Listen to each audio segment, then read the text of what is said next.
we'll guide you through how to set up Zapier WhatsApp integration. If you find this helpful, consider subscribing and liking the video. First, go to the Zapier website and log into your account.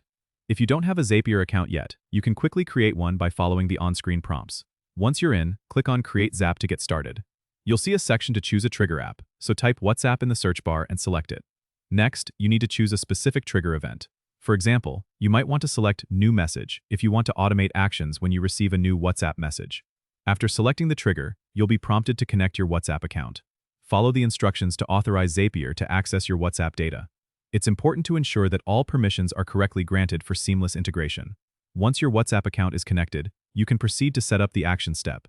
Choose the app where you want the action to occur, perhaps something like Google Sheets if you want to log messages into a spreadsheet.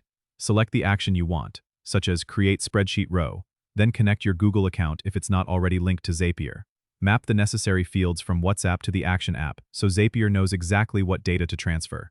It's a good idea to test your Zap to make sure everything is working smoothly. Zapier provides a test feature, so click Test to see if the integration is functioning as expected.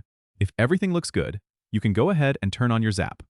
This means your automation is now live and will start executing whenever the trigger event occurs. Remember, you can always go back and edit your Zap if you need to tweak any of the settings. Don't forget to subscribe and comment if this helped you out.